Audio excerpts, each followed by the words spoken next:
Magandang araw mga ka-viewers at mga kakalingap. Carla at Jomar masayang nag-outing dahil nag-celebrate sila sa kanilang natanggap na galing kay Kuya Rab na brand new car, ngunit ito ay naging masamang panaginip. Yan po ang video na pag-uusapan natin ngayon mga kakalingap at mga ka-viewers. At bago po tayo magsimula sa video na ito ay gusto ko lamang ipabatid sa atin mga viewers at i-shoutout ang ating mga minamahal na mga viewers at supporters.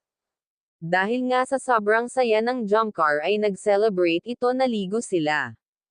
Ngunit may isang babae ang umiksina at pinagsasabunutan si Carla at wag po muna skip ang video na ito para malaman ang nilalaman nito.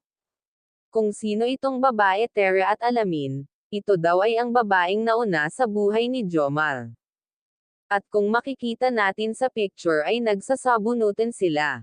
Ngunit nagkakamali po kayo, hindi po yan nagsasabunutan, nasagi lamang nito si Carla sa mata kaya hinawi niya ito at napahanga ni Carla si Kuya Rab dahil dito sa pinakita niyang kabaitan ni hindi man lang ito nagalit sa babae.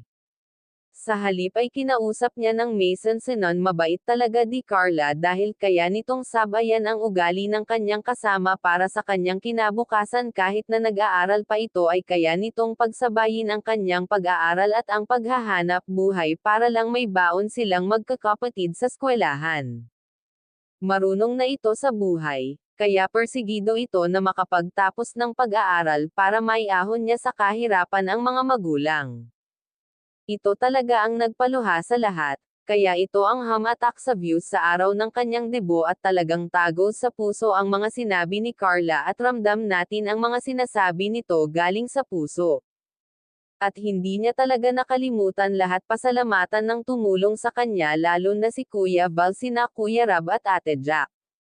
Kung hindi dahil sa kanila ay hindi sila maging successful ang pamumuhay ngayon dahil hindi na sila tulad ng dati. Malaki na ang pinagbago nila ngayon kaya laking pasalamat niya sa partner niya na si Jomar dahil nagtiyaga talaga ito sa kanya, at dahil marami ang nagmamahal at humahanga sa taglay niyang ganda, at mahal nila kung ano ang meron siya ngayon, at wag nga po pala natin kalilimutan suportahan ang ama ng ating kalingap na si Val Santos Matubang, at hanggang dito na lamang ang ating mixing reaction. Again, maraming salamat sa panonood.